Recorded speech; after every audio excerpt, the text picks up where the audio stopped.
Tiempo que sufrido por varios, oscuras soledades estoy viviendo, las mismas soledades que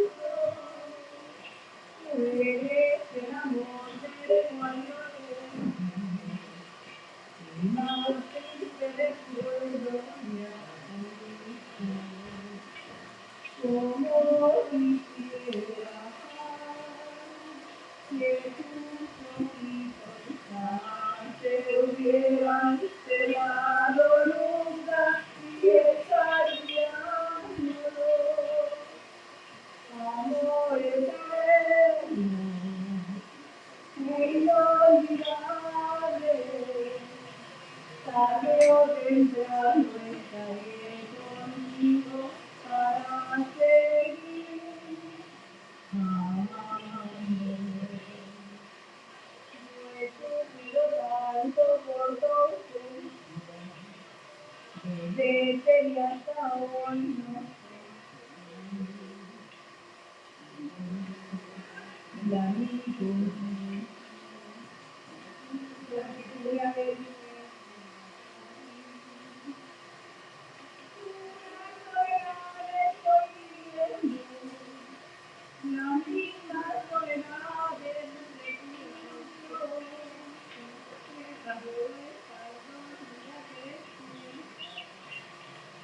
Tanto que me duele como quisiera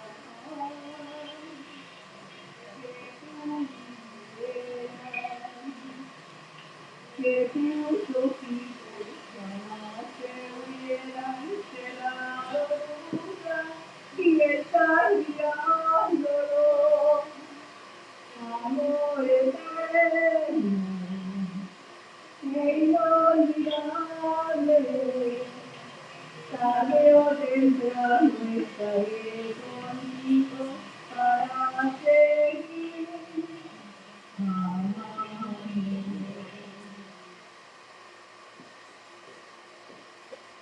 ¿Listo, verdad? Listo. Bien, si quieres cerrarle la pantallita del proyector, Monse. Sí, claro. Del proyector nomás. Ahí tienes su. Ándale, listo. Bueno, pues bienvenidas, bienvenidos todos y todas. Hoy tenemos una conversación muy importante, muy interesante. Desafortunadamente, como ya lo sabemos, pero no se habla de ello, México se ha convertido en un país de dolor. Hoy en México hay más de 110,000 desaparecidos que aún estamos buscando, y eso aún sin contar no solo a los que nos faltan en México, sino también a todos los hermanos y hermanas migrantes que también muchas veces, si no es que nunca, están incluidos en los números de desaparecidos porque ni siquiera se conoce de su desaparición.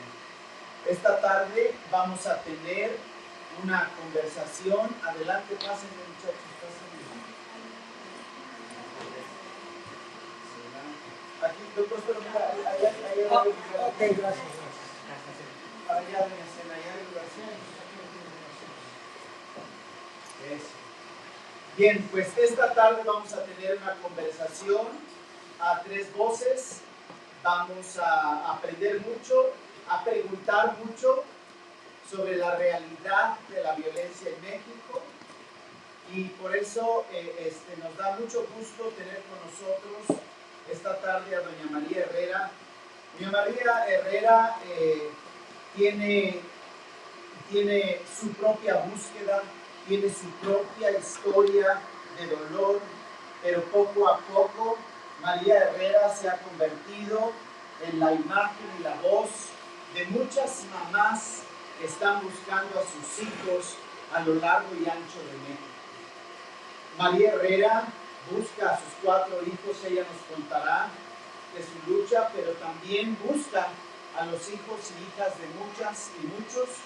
Ella, junto con Monse y otros compañeros y compañeras, no solo en su caso, sino crearon las brigadas de búsqueda y la coordinación de enlaces nacionales, porque frente a la ausencia del Estado y que el Estado no hace su función, ellas y ellos se organizaron para empezar a buscar directamente a sus hijos, a sus hijas, y como parte de esta búsqueda tuvieron a un grandísimo aliado que fue Mario, que recientemente se nos convirtió en muchos, se convirtió en un alma que acompaña la búsqueda, pero a Mario lo quiero recordar obviamente para hacerlo presente en este cuarto, pero además para poder decir que él también representó ese emblema de las familias que salieron de sus casas a buscar con varilla en mano, a sembrar la tierra para tratar de abrir orificios que ayudaran a identificar señales.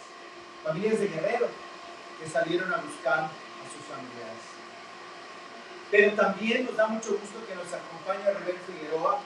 Rubén Figueroa desde hace muchos años ha sido un activista y una voz por los migrantes centroamericanos, específicamente por aquellos que están buscando también a alguien en México o en los desiertos o en los Estados Unidos. Por muchos años Rubén se dedicó también a buscar y a caminar las calles, desiertos, puentes y mares, buscando encontrar a familiares de migrantes. Una lucha que también ha sido negada por mucho tiempo en México. Así Rubén encabezó el movimiento migrante mesoamericano y muchas jornadas de reunificación familiar, pero era otra forma de reunificación distinta a la que hacemos aquí en Nueva York. Ahí era encontrar a los muchachos, a veces detenidos, presos, o que se cambiaron el nombre por protección y seguridad, por muchas historias que él compartirá. Pero desafortunadamente en ese proceso de búsqueda, Rubén hoy también está buscando a su familiar.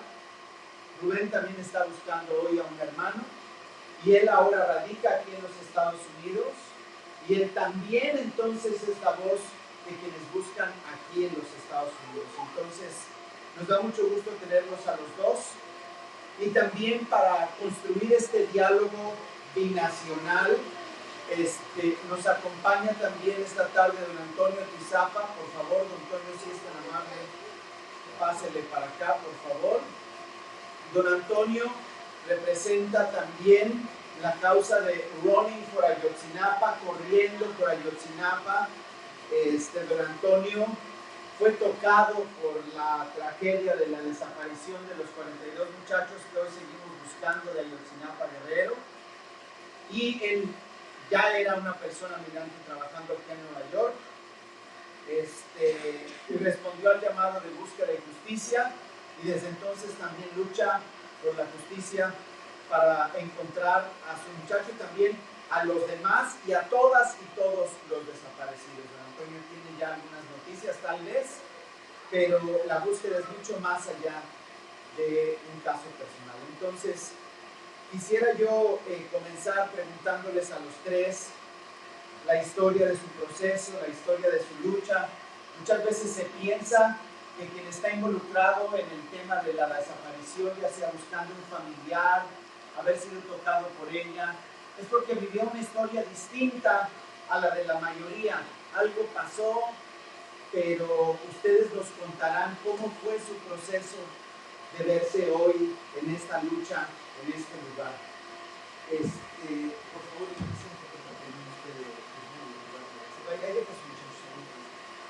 adelante. Por favor, doña Mari.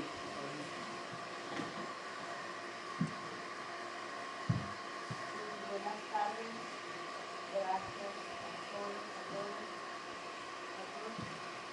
que nos acompañan. Gracias después de lo que están haciendo, gracias por la bien, creo que Marcos ya dio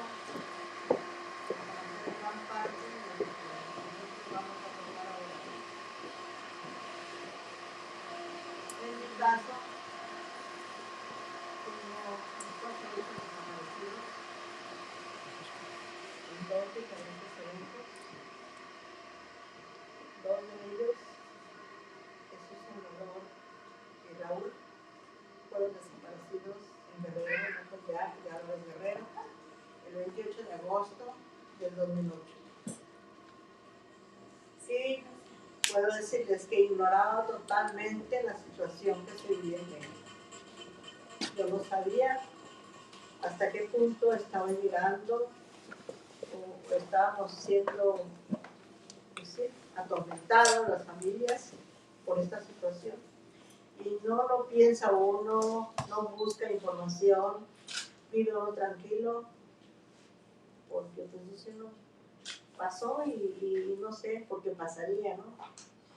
Yo sabía de 2 o 3 casos, máximo 4 casos, y eran los que se televisaban en México, porque supuestamente eran de familias pues acomodadas, ¿no? Pero uno dice, no, nosotros no tenemos por qué sufrir esto, ¿no? Cuando pasa esta situación, desde luego que yo acudí con estas personas porque no hubo quien por ahí, o hubo quien me informara y me dijeran que fuera a buscar el apoyo de estas personas que tenían un familiar bien desaparecido o en su caso pues, estaban buscando, ¿no? Porque no sabían. Fui a ver a Martín, fui a ver a la señora Wallace, fui a ver a la señora Josefina Ricaño, Marilena Moreira, y por último fui con la entonces senadora Rosario Ibarra de Piedra, y pues todos me ignoraron, vamos, nadie me brindó el apoyo, yo no tenía o no era de su clase, pues me dejaron caminar solo. Tengo que decirles que al inicio empezamos toda la familia, porque mis hijos desaparecieron con 5 compañeros de trabajo.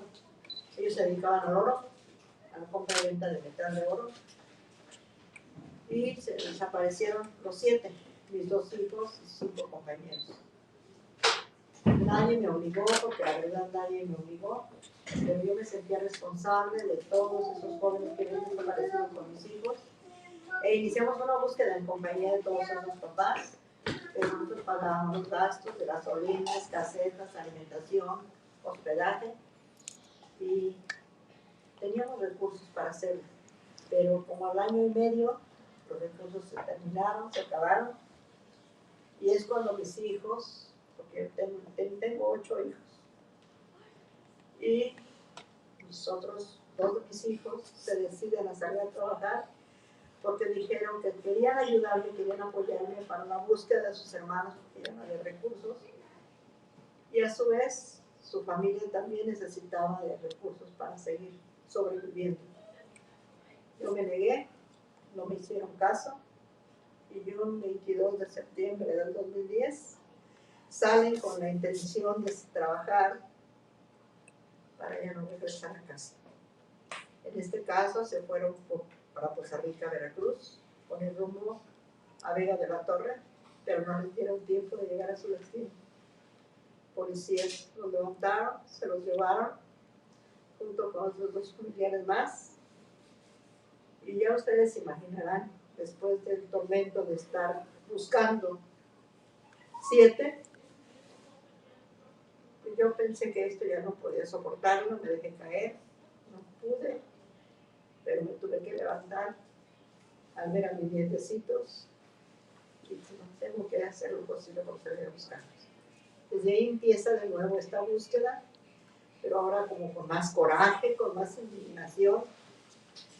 Me atreví a ir a buscar, ahora sí directamente a las autoridades, iba y me quedaba tirada ahí en el Senado de la República, en la Cámara de Diputados, hasta que por ahí hubo personas de verme como estaba, me permitieron la entrada, y fue como anduve adentro de los espacios de estas personas, de los diputados y los senadores, repartiendo fotos de mis hijos y pidiéndoles que me apoyaran, pero todos me ignoraron.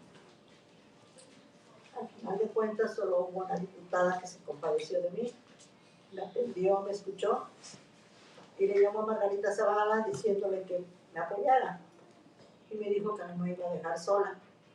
Pero en este momento surge el Movimiento por la Paz, a pocos meses de esto, y me tuve que adherir al Movimiento por la Paz, con justicia y dignidad, a raíz de la masacre que hubo en Cuernavaca, Morelos, y entre ellos mataron al hijo de Javier Cecilia.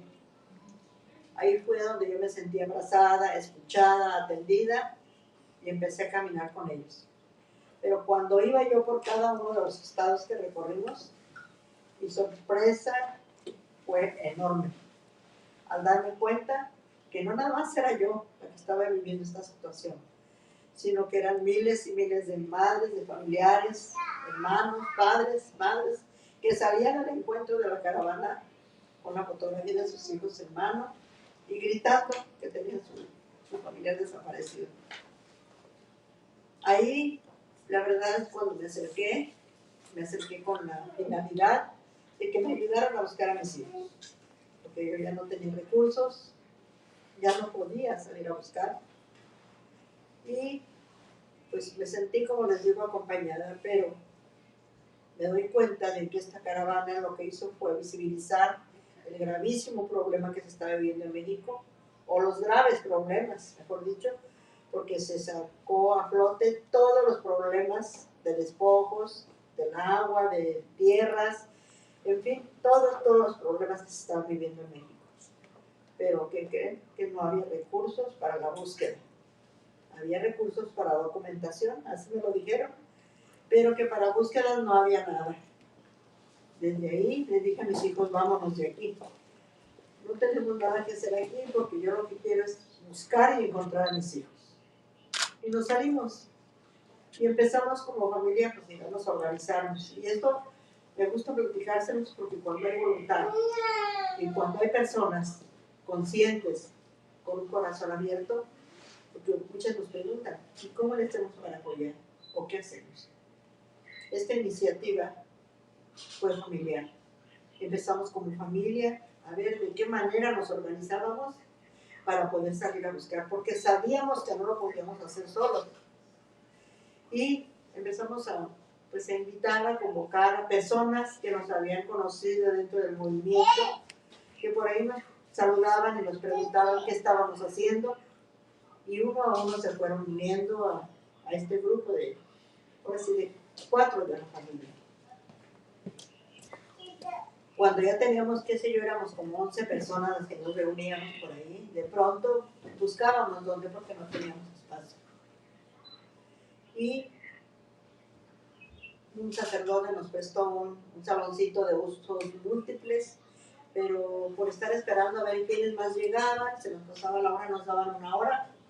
Ya cuando llegábamos 5, 6 o 7, ya la hora se había pasado y había que levantarnos y salirnos prácticamente igual. Afortunadamente vimos por ahí con Marco Castillo, que ustedes ya conocen, y fue la otra persona que nos abrazó y nos prestó su departamento, su casa, y ahí fue nuestra primera oficina, podríamos decir oficial. Ahí nos empezamos a reunir ya con mayor serenidad, todas las personas que podíamos, pero ya éramos como 17 o 20 personas, ¿no? Incluso había ocasiones que ya no cabíamos en la salita. Esto fue creciendo, y si les digo, para que si alguien quisiera saber cómo organizarnos, cuando, como les digo, les llega uno a tocar el corazón, buscan formas para organizarse, para apoyar, para servir. Desde ahí la situación pues nos cambió, porque ya teníamos conocimientos del Movimiento por la Paz, ya nos sentíamos con una dirección mayor, pero no con una dirección de cómo buscar. Empezamos a ir a las universidades, a pedirles a los jóvenes que estaban en las universidades que nos prestaran sus conocimientos, es decir, los que ya iban saliendo, les decíamos, vénganse con nosotros, préstenos sus conocimientos, porque esto les va a servir a ustedes para reforzar sus conocimientos, y a nosotros nos van a servir sus conocimientos para reafirmar los conocimientos empíricos que nosotros teníamos, ¿no? Porque nosotros solo salíamos a buscar con el corazón, con la voluntad, con el deseo de encontrar. Fue así como empezamos a tomar talleres con antropólogos, con psicólogos, con personas que se fueron acercando y se formó un equipo muy hermoso. Son voluntarios en su mayoría, jóvenes, bueno, ya no tan jóvenes porque ya tienen 10 años con nosotros y hemos logrado pues trabajar, unificar esfuerzos, unificar el dolor, unificar las luchas para poder seguir caminando. Porque nuestro mayor interés, nuestro mayor deseo era salir a buscar a nuestros hijos. ¿Cómo? Como Dios nos diera a entender. Repito, no teníamos conocimientos y empezamos a salir a trabajar, a buscar a nuestros hijos. Primero en el campo. Y quiero decirles que la primera vez que salimos a la primera búsqueda, convocamos a todos los espacios posibles, a los grupos, a colectivos que ya conocimos. Todos nos dijeron que sí, pero a la hora de salir no había nadie. Y tuvimos que irnos como con unas 20 y algo personas, no llegó ni a 30. Pero no fuimos. Y Dios nos dio una bendición muy enorme que pudimos encontrar que nosotros les llamamos tesoros, porque para nosotros son nuestros hijos. Y todas las madres que están por aquí, los padres, no me dejarán mentir, que para una madre lo más sagrado en la vida son los hijos. Encontramos restos. Y cuando regresamos de nuevo a la ciudad, pues ahora sí ya nos creyeron y pensaron que sí sabíamos buscar. Así que cuando sale la segunda brigada, ya no éramos 40, ya pasábamos de 100, ya casi éramos 150 o qué sé yo. Pero el grave problema ahí fue que para sacar, para mover a toda esta gente, se necesitan camionetas para ir, subirlas a los lugares, a los espacios, a donde uno tiene que ir a buscar. Y les tienes que ofrecer un taquito, les tienes que ofrecer una botella de agua, en fin, que las condiciones económicas no nos daban para. Tuvimos que dividirnos en grupos a los cuales les llamamos ejes, pero al mismo tiempo hicimos algo, ¿no? Ya cuando teníamos este pequeño grupo de familiares, decidimos salir a convocar a los demás colectivos, a las demás personas que se habían quedado tiradas cuando pasó el movimiento por la paz y no se les dio seguimiento. Y fuimos a invitarlos. Repito, no había recursos, visitamos como unos 6 o 7 estados de la República para invitarlos y decirles que formaran parte de este grupo, porque la intención era salir a buscar. Esto fue algo que rompió totalmente la dinámica del gobierno, porque empezamos a salir en el 2016 a buscar. Y aparte, ya lo otro que se pudo hacer fue por medio de los celulares, ¿no? Convocando a las personas que tuvieran un familiar desaparecido, vayan y busquen al grupo más cercano, digamos, a la organización más cercana. Y así fue como se fueron formando grupos, colectivos en varios estados de la República. Ahorita puedo decirles que hemos avanzado muchísimo en esto, pero muy lejos de enorgullecernos y de decir hemos crecido, nos da dolor, nos da tristeza, porque esto significa que la desgracia de las desapariciones va en aumento. Iniciamos, como les digo, con 7 estados de la República, con estos grupos, y ahí decidimos darle un nombre a estos colectivos, y decidimos darle el nombre de enlaces nacionales. Ahora lo digo con mucha satisfacción, con todos ustedes, aunque sé que la mayoría o todos son hermanos mexicanos. Puedo decir que no es una red nada más ya nacional, sino es una red internacional. Y tenemos presencia en 27 estados de la República, con 200, casi ya, 190, 96. 196 colectivos en cada estado de la República, por ahí. Bueno, es el recuento de todos los estados, ¿no? Son 32 estados, tenemos presencia en 27, nos faltan algunos, pero en su mayoría todos están trabajando. Y quiero decirles que todos estos grupos están buscando a sus familiares de la misma forma que nosotros. Lo otro que les quiero comentar es esto que ya les había dicho, ¿no? No es nada fácil llevar 50, 100, 200 personas a un espacio donde vamos a buscar. Decidimos ir formando grupos, desde luego se les invita, se les dice que va a haber estos grupos afines a la búsqueda y que todos y cada uno de estas personas, de estos grupos, buscan de diferente manera. Porque nosotros iniciamos buscando, escapando, buscando restos. Pero por ahí nos dimos cuenta de que podríamos encontrar personas vivas, personas, a muchachitas, a niñas que probablemente las tengan en condición de trata, jóvenes que a veces los reclutan, los llevan a un reclusorio, los llevan a un centro de rehabilitación, incluso los golpean, los dejan por muertos y los tienen que llevar a un hospital en calidad de desconocidos.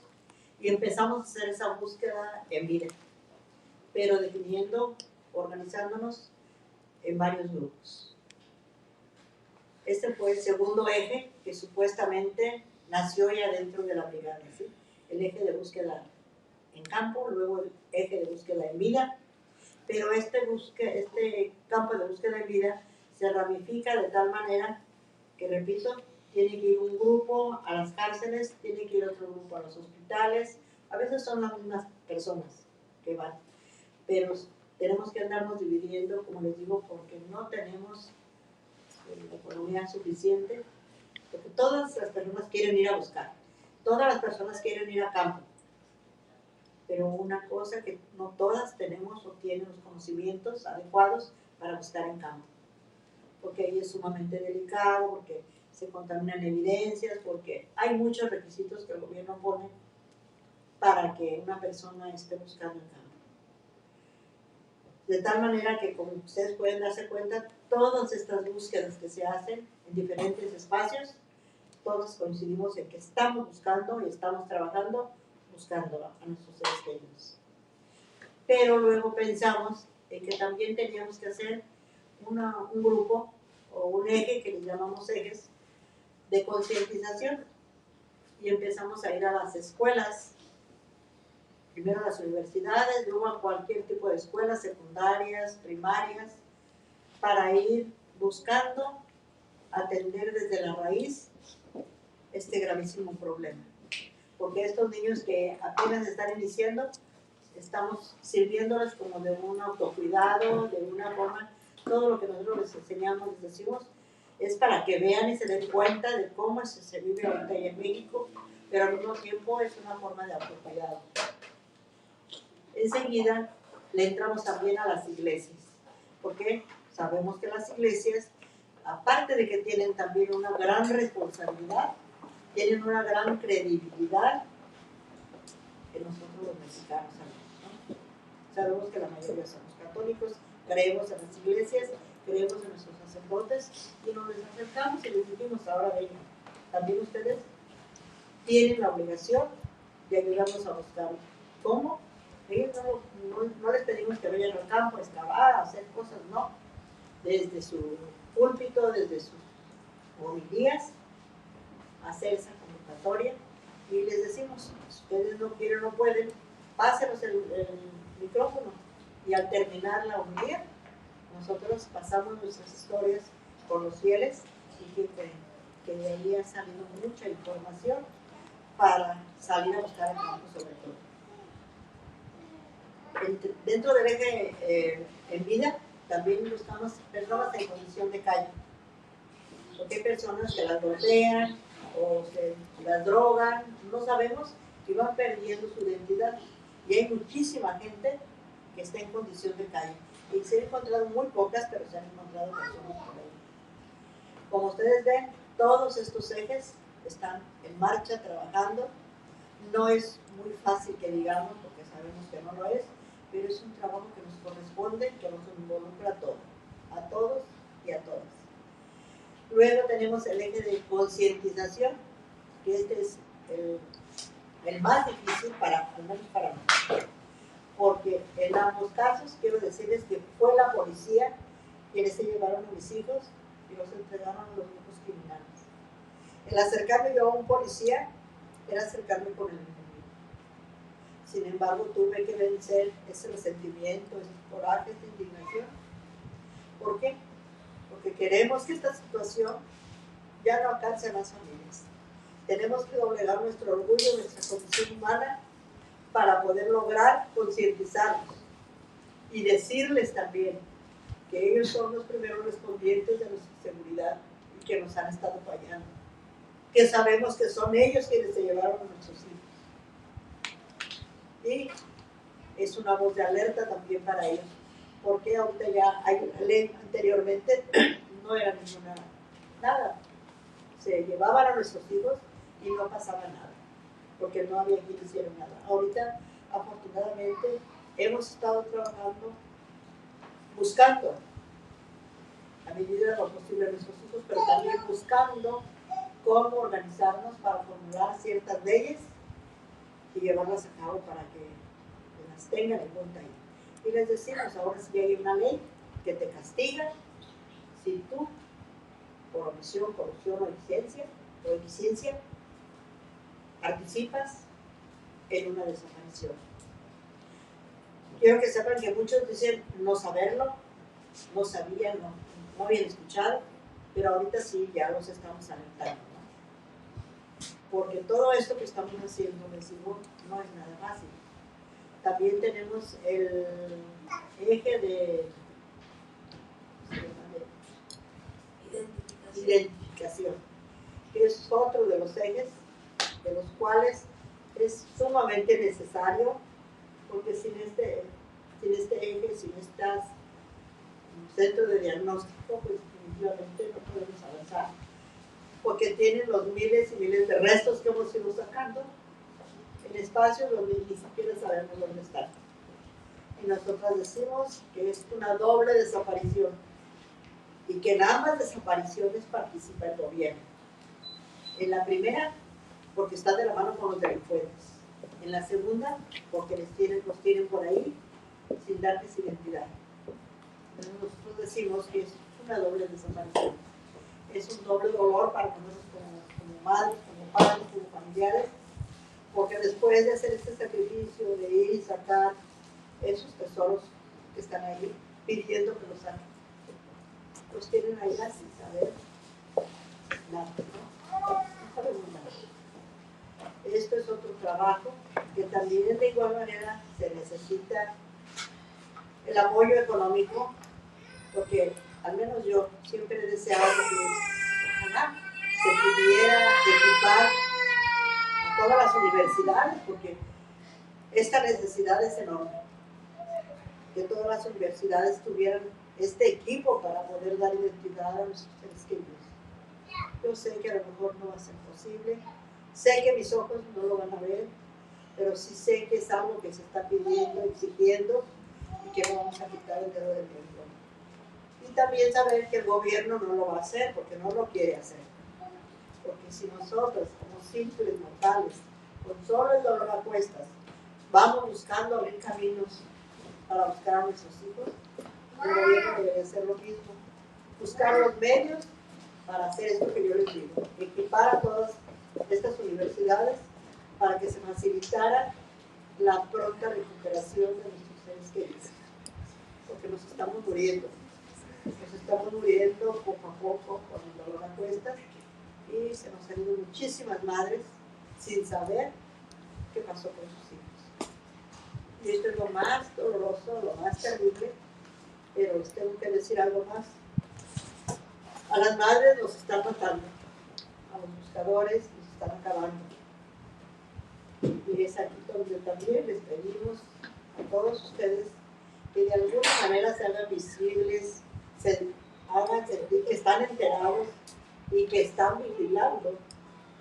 las acciones que se están llevando a cabo, que estamos haciendo allá.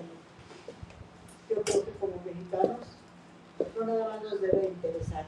Yo creo que todos tenemos que actuar, todos tenemos que buscar formas de cómo apoyarnos.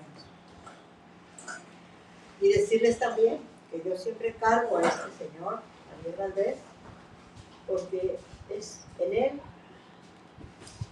van representados todos y cada uno de los periodistas, de los comunicadores, de los escritores que nos han arrebatado, y ha sido también el gobierno, porque nos están ayudando a alzar la voz. Cuando un periodista o alguien de los comunicadores alza la voz junto con nosotros, lo más seguro es que lo matan, lo acaban. Y para nosotros esto también es muy doloroso.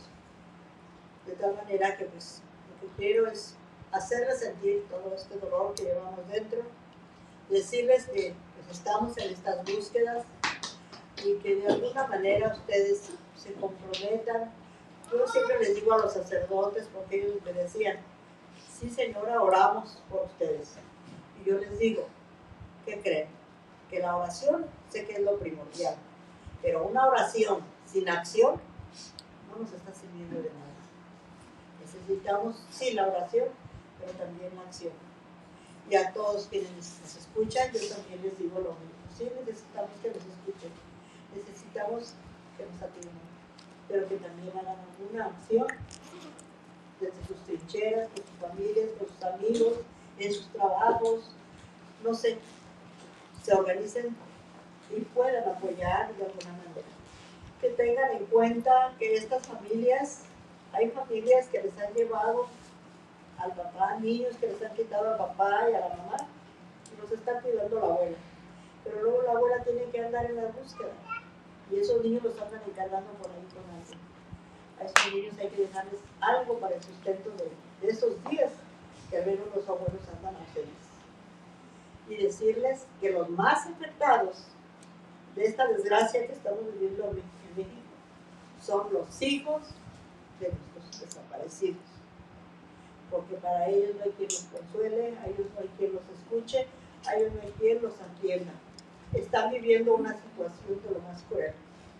Yo ahorita me siento que estoy desahogándome aquí con ustedes, dándoles a saber lo que pienso, lo que siento, lo que creo, pero esos niños están allí muriendo en silencio, pensando, sabrá Dios quién. Y a mí lo que me atormenta es que esos niños vayan a ser los futuros delincuentes, porque los estamos dejando en un abandono total. Y también quisiera, ahorita estoy pidiendo a gritos, a donde quiera que voy, que veamos la forma de formar un patronato que se dedique a cuidar, a proteger, a apoyar a todos estos niños que han quedado en la orfandad, en el abandono. Y no sé qué más pudiera decirles, porque les repito, cuando una situación de estas llega a un hogar, nos destruye totalmente.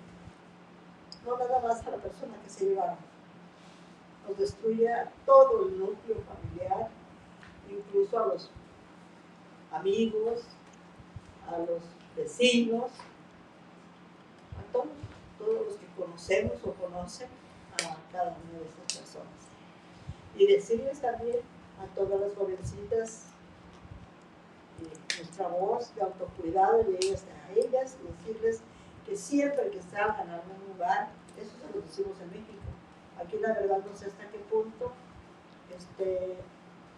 dañar a la sociedad, no sé, pero en México yo les digo, cuídense, autocuídense, avísenles a sus mamás, a alguna amiga, a algún familiar cuando se vayan a mover a algún lado, porque esta situación nos puede alcanzar a todos. Yo siempre les digo a las familias, ¿no? Ustedes no se mueven a hacer nada, no se involucran, porque piensan que toda la vida van a tener a sus hijos, a su familia con ustedes. Y yo les digo, no se equivoquen, porque el día que a un delincuente se le ocurra poner la mirada en cualquiera de sus familiares, hasta ahí se acaba la paz, se acaba la felicidad, se acaba la tranquilidad. Y decirles que pues, con esta situación en la que están viviendo miles y miles de personas en México. Y lo peor de todo es que el presidente dice que no pasa nada, que esto va a la baja, cuando nosotros tenemos la certeza de que esto va avanzando a grandes pasos. Y esto es lo que más nos duele, lo que más nos angustia y lo que más nos preocupa. Muchísimas gracias, no los quiero cansar. No sé si el compañero aquí me toca hablar. No está sola.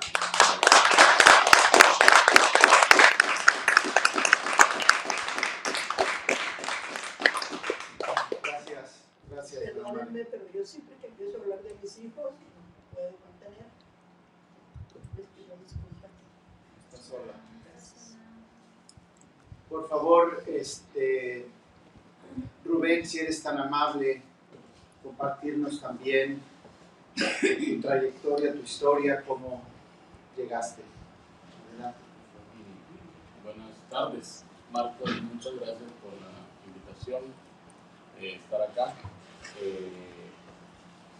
Pues un poco contrario al caso de Doña María, que luego de un proceso de pérdida, las familias se convierten en activistas, en buscadores, buscadoras. En mi caso, ya desde hace más de una década, mi labor ha sido la búsqueda de personas migrantes desaparecidas. Por la experiencia misma de haber sido migrante en este país, por la experiencia misma de la labor de la defensa de derechos humanos, de conocer las rutas migratorias en lo más profundo y todo lo que conlleva a estar en esos caminos, utilicé toda esa experiencia en la búsqueda de personas migrantes desaparecidas. Me especialicé en ese sentido y empecé a acompañar a las familias en Centroamérica de los comités que ya desde hace muchos años se autoformaron, las madres desde su propio dolor organizaron sus comités y acompañando a la caravana de madres de migrantes desaparecidos, que ya también tiene más de 16 años que se organiza en Centroamérica y México, pues mi labor fue ahí estratégica en la búsqueda en campo. En todo momento, caminando, buscando las huellas, olfateando a las y los desaparecidos migrantes, pues me llevó a poder tener éxito en muchos casos, la mayoría con vida, gracias, y algunos u otros sin vida. Esto me lleva también a crear un proyecto que se llama Puente de Esperanza, que viendo la necesidad, buscando a las personas desaparecidas, nos encontrábamos con personas migrantes que ya residían en algún punto de la ruta migratoria, que por alguna razón de peso habían perdido la comunicación con sus familiares, ya sea porque estaban en la cárcel o porque estaban en situación de calle o porque habían tenido un accidente y perdieron la memoria,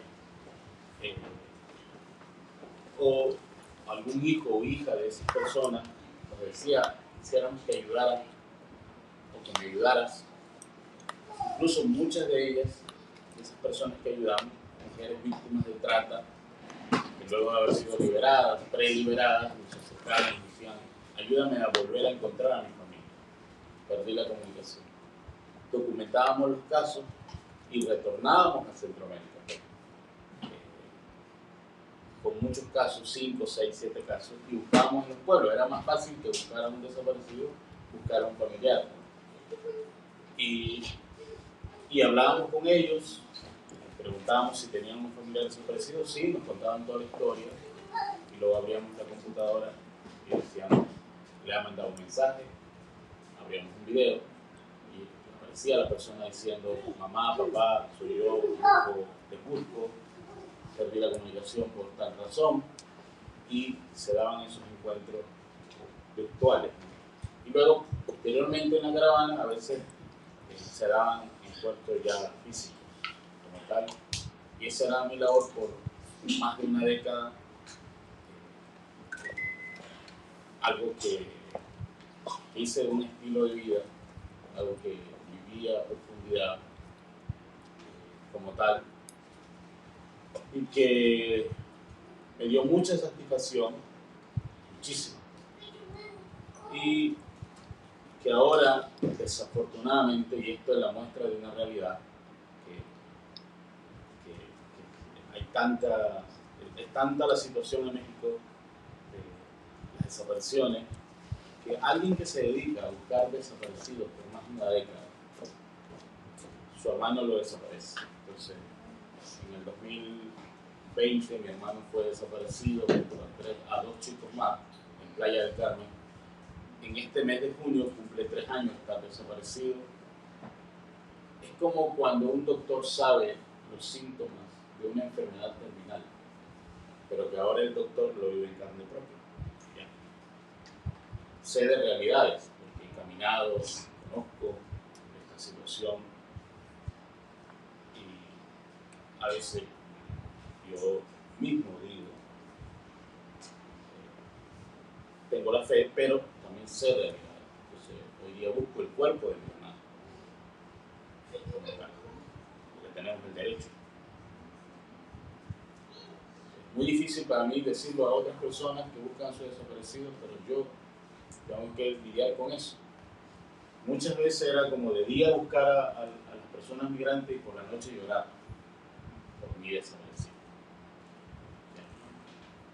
Y busqué, algunas veces fui hasta la zona, investigué la desaparición de mi hermano, conocí al posible delincuente que lo desapareció, entregué información a la autoridad, fui hasta los puntos, con mucho dolor.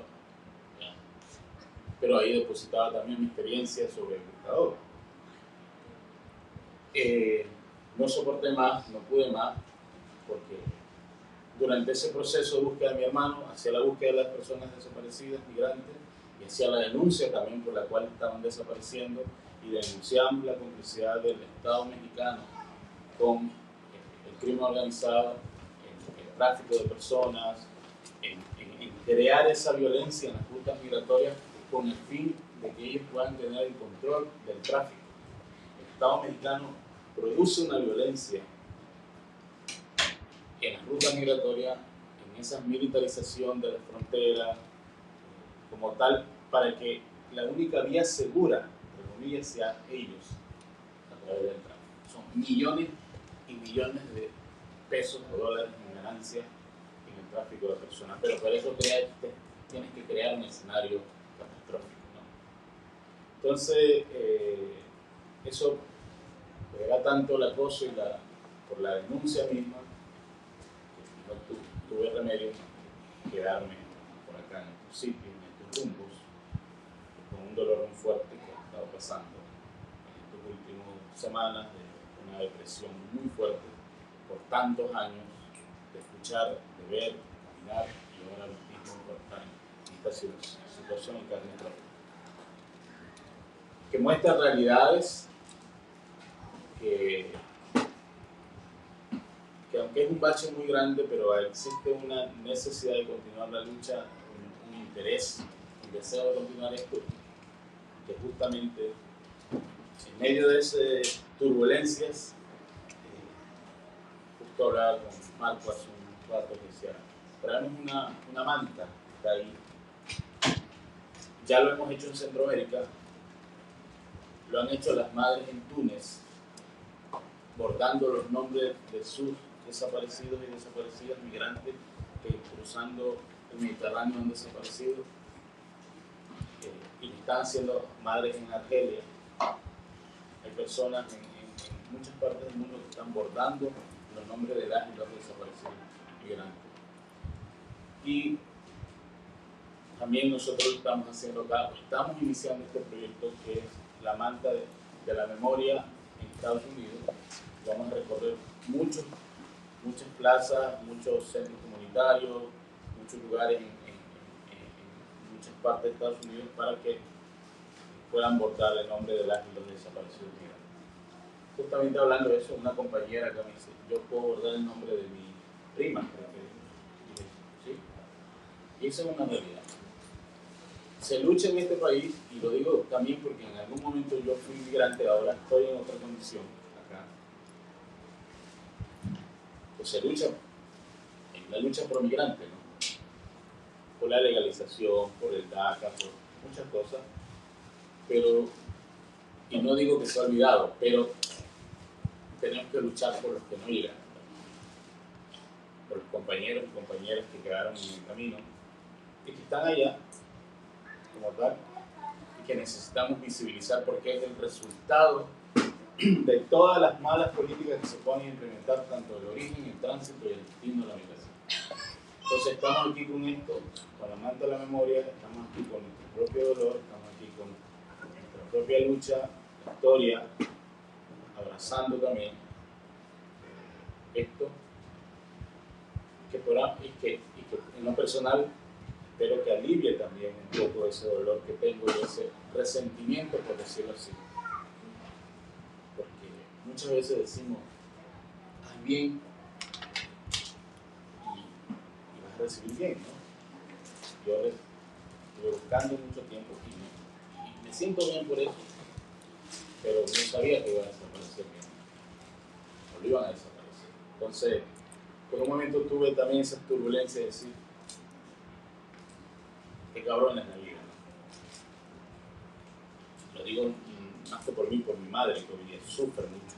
Esta mujer, que como dice el mayor tesoro de una madre son sus hijos, que había abrazado tantas madres que pasaban por su casa, con la caravana y madres, que sabía qué cosa quería decir la palabra desaparecido, pero que ahora sufre inmensamente la desaparición de su hijo. No tiene la fortaleza porque está sufriendo demasiado para salir a buscarlo. Y yo me até, comentaron también por las amenazas y todo eso está acá. Estamos padeciendo muchísimo. Pero que nada, buscamos continuar haciendo cosas como esto para sanar un poco el alma. Pero eso lo que quiero decir es que está en la realidad, que como decía la compañera, que no solamente están desapareciendo las personas, que incluso también asesinando o desapareciendo a quienes buscan a su familia. Que esa es una alerta. En México, el oficio más peligroso es ser defensor o defensora de derechos humanos, ser periodista, pero también ser dictador o dictadora. Ya, hoy día hablamos de asesinatos, de desapariciones, de quienes se ejercen la acción de buscar a otra persona, a su ser querido. Entonces, es como dentro de los oficios más peligrosos, como tal, ¿no? Entonces, les abrazo, porque sé que también ustedes están en procesos de lucha acá. Y abrazo a todas las madres en Centroamérica y en Túnez y en Argelia. Abrazo a las madres en México, familiares, y nos abrazamos unos a otros. Muchas gracias.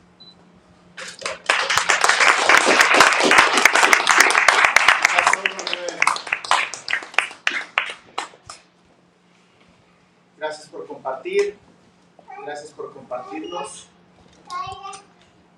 Por favor, don Antonio, si es tan amable, también compártanos su experiencia.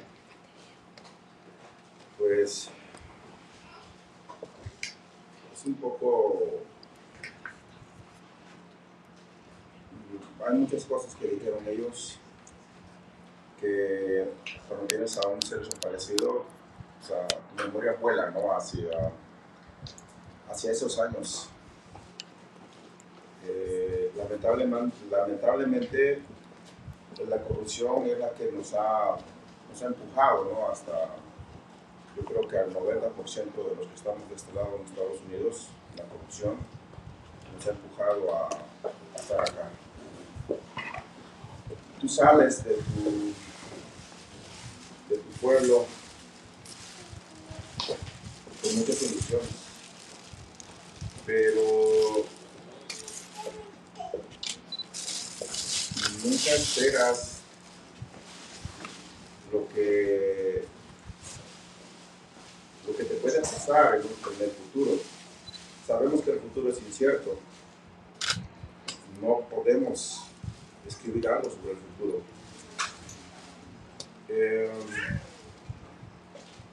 Cuando yo me vine, mis hijos estaban chicos. Siempre con la ilusión de una mejor vida para mi familia. Y eso siempre yo creo que no hace falta repetirlo constantemente a todos los que estamos acá de este lado. Pero nunca esperas, ¿no?, que te vaya a pasar algo, que a tu familia le vaya a pasar algo.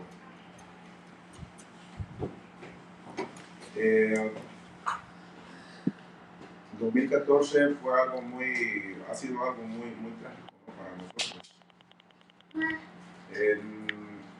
De donde yo soy, desaparecieron a una prima.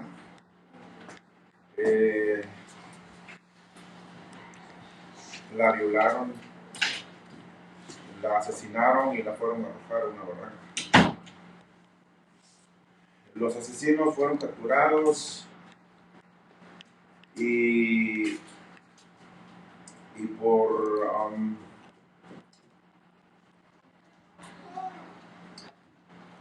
compraron a los jueces y salieron en libertad.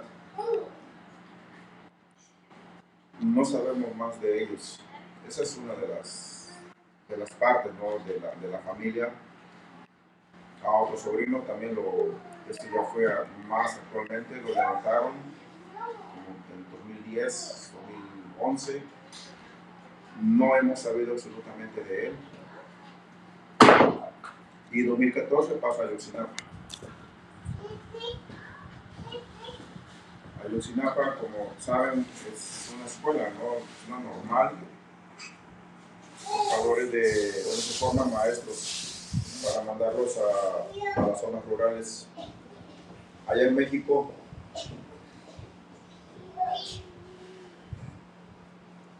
los años, cuando llegas, van pasando, vas escuchando las voces de tus hijos, cómo van cambiando, cómo van de su niñez a su preadolescencia, a su adolescencia. Y la verdad es algo muy triste. Tenemos ya más de 8 años en esta lucha, ¿no?, de esta trinchera. A mí me ha cambiado mucho la vida cuando desaparecieron a mi hijo y a sus compañeros. Sabíamos de las situaciones peligrosas, ¿no?, que había en México. Incluso apenas el día de hoy estábamos hablando acerca de eso, de lo peligroso que está México. Personas que han estado allá por una semana y ven la situación en los pueblos, la delincuencia, los policías, todos de la mano. Cuando yo vivía allá, podías andar a tales horas, si tú quieres, por muy tarde, toda la noche, y no pasaba nada. Pero todo ha cambiado. La misma pobreza ha orillado a muchas personas a la delincuencia. La misma pobreza ha orillado a la extorsión, al secuestro. Y eso ahora está muy, muy latente. Aquí lo que hemos hecho, la experiencia que yo he tenido acá, es ir a universidades, como dijo doña María. Aquí hemos estado en universidades, llevando cierta manera de conciencia y también comunicándoles, ¿no? a los estudiantes lo que pasa en otros países, no solamente en México, Centroamérica, Sudamérica, Caribe. Eso es algo que muchos estudiantes de acá no pueden, o sea, no pueden creer lo que se vive en México. Sí, aquí he tenido contacto con muchas personas, incluso viviendo personas de acá con familiares allá. Me he dado cuenta que por querer hacer algo bien te asesinan. Hay personas que han asesinado muy llegadas a nosotros aquí en Nueva York, y realmente cuando uno les habla acerca de la violencia y les toca a ellos, sí creen, ¿no? esa realidad, porque nosotros hemos estado lejos de México durante muchos años. Pero sí se nos hace muy doloroso todo esto, lo que está pasando. Nosotros como papás de nuestros hijos sabemos que las mamás que están allá en México, o los padres, sabemos que no han dejado de luchar, de exigir al gobierno, aunque ponga muchas barreras. Las madres siguen empujando. Hemos estado de la Comisión Interamericana de Derechos Humanos, es algo también que nos ha ayudado bastante en la búsqueda de nuestros hijos. Los antropólogos también argentinos, que en su momento también determinaron que en la primera fosa que se encontró, diciendo que ahí estaban nuestros hijos, bueno, eso es algo que te duele bastante. Y lo crees porque te lo está diciendo una televisora. Sí, pero al paso del tiempo te vas dando cuenta, ¿no? Que la televisora lo que buscan es un rating. ¿Sí? Y no te dicen en ocasiones tal cual cómo son las cosas. Recuerdo esas palabras de la reportera María Antonieta Coni de Univisión, afirmando que eran nuestros hijos, ¿no? Los que estaban en esa fosa. En esa fosa había niños, había gente grande. Y nuestros hijos oscilan, en ese momento estaban oscilando entre 19 y 20 años de edad. Por lo tanto, se descartó que fuesen nuestros hijos. Después viene la mentira histórica, los cuerpos calcinados en el basurero, igual, descartado. No hubo pruebas contundentes que afirmen de que los cuerpos, lo que se encontró eran nuestros hijos. Unos meses atrás nos damos cuenta que la Marina tomó videos, ¿no? de ese basurero, y en el cual no había absolutamente cuerpos, simplemente fueron bolsas arrojadas al basurero que posteriormente fueron tiradas al río San Juan. Los marinos, quienes supuestamente nos cuidan, los militares, quienes supuestamente nos cuidan, Cienfuegos, quienes estaba todo el pueblo de México en sus manos, capturado aquí en California por narcotráfico y lavado de dinero. Hay muchas cosas que en ocasiones uno se piensa, o sea, ¿qué está pasando?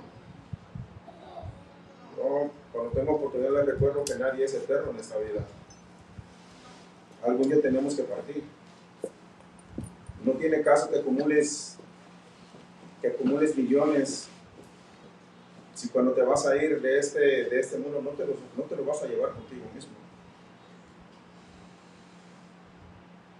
Nosotros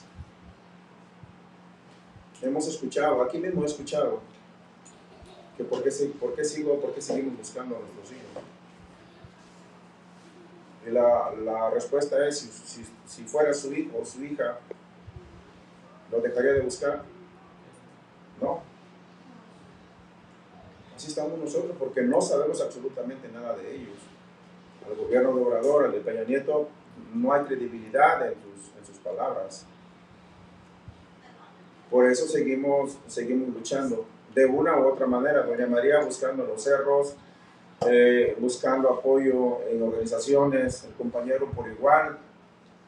Y aquí en Nueva York no vamos a los cerros, pero visibilizamos a un México ensangrentado, a un México violentado.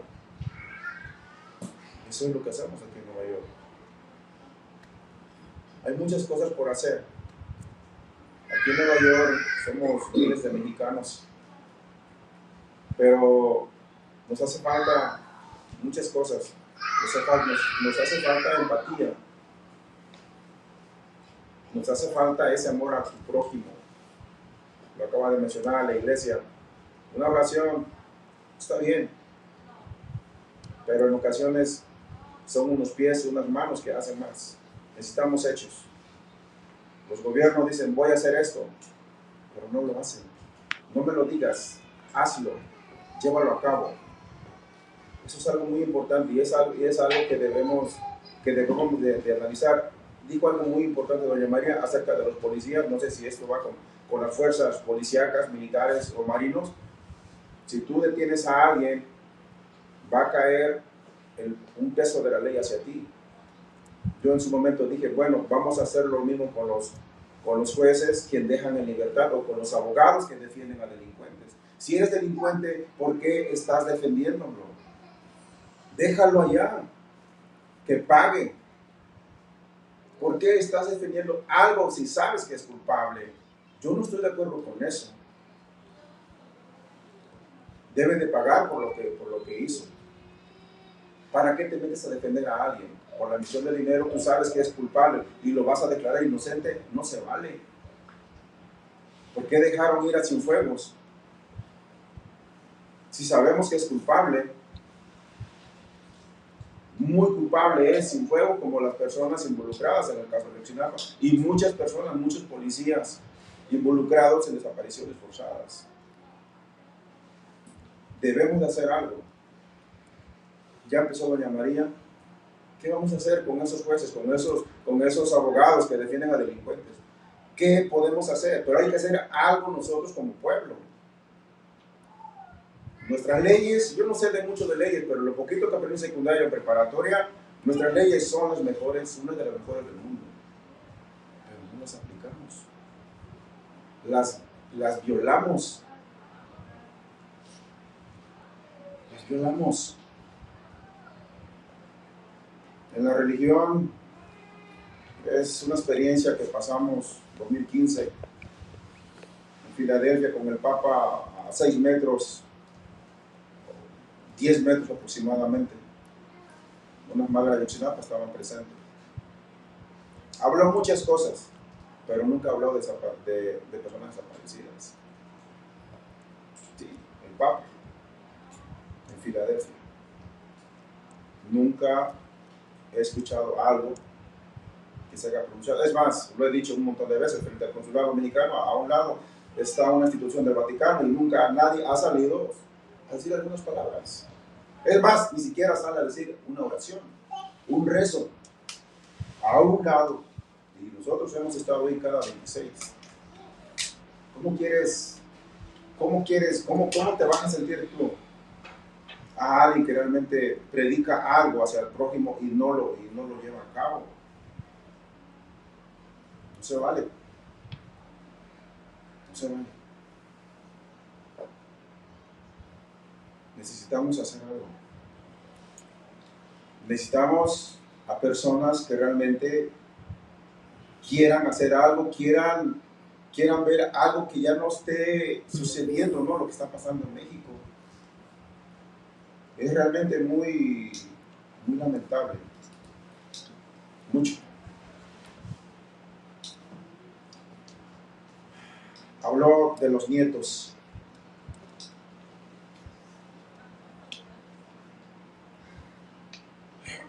¿Qué le dices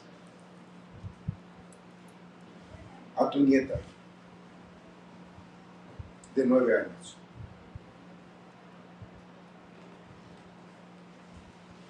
¿Cómo le explicas?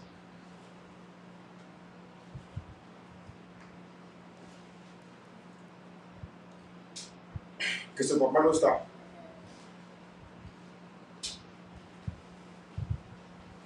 ¿Cómo?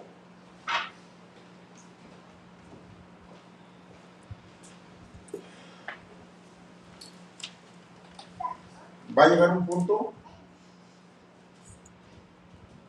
en que tienes que decirle: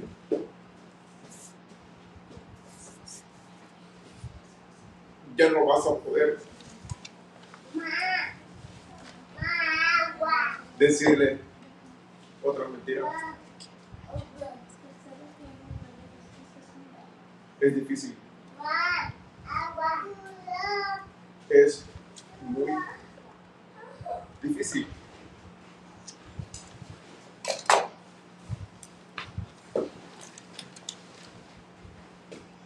Como papá y como abuelo,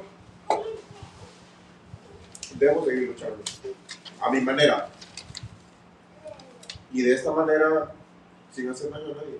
Es más, en la Comisión Interamericana de Derechos Humanos, cuando hemos tenido, o cuando teníamos las reuniones con las personas de derechos humanos mexicanos, a nadie le deseaba la muerte. Y no se la deseaba a nadie. Porque, repito, nadie es eterno. Queremos a nuestros hijos de regreso. Y que paguen los culpables. Tenemos a Murillo Karam, 92 años de cárcel. Si él se quiere quedar ahí, ahí se va a quedar. Si no se quiere quedar ahí, quizás pueda que le bajen años, que diga todo lo que sabe. 92 años, él tiene como 70 años, va a quedar ahí como 150 años. Abarca por igual. Aunque no se le está acusando por Ayotzinapa, se le está acusando por el asesinato del señor Arturo Cardona, que en algunas ocasiones su hija Soledad ha estado aquí también en Nueva York con nosotros. Y así con personas como ellas que fueran detenidas, ¿sí? Que paguen por todo ese daño psicológico que nos han hecho. Personas que quizás pensaban, ¿no?, que no íbamos a... Personas humildes, de bajo intelecto, entre comillas, no íbamos a hacer nada. No, aquí estamos. Aquí estamos. En lo personal, nadie puede comprarme. Nadie puede sobornarme.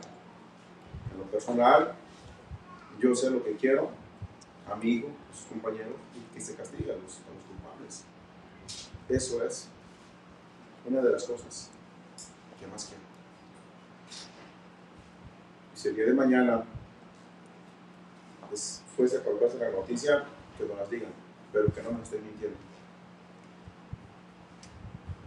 Cuando alguien se va, hay que dejarlo ir. Sabemos dónde está, sabemos dónde podemos ir a verlo, pero si no está, hay que buscarlo, de una u otra manera. A los desaparecidos se les busca. A los que ya sabemos dónde están, hay que dejarlos ir. Esa es una de las cosas que hemos aprendido, que yo he aprendido. Y las gracias, ¿no?, para todas las personas que de cierta manera, a pesar del tiempo que ha transcurrido, han estado con nosotros, espontáneamente. Y por mientras no tengamos información de nuestros hijos, siempre vamos a estar en el consulado mexicano.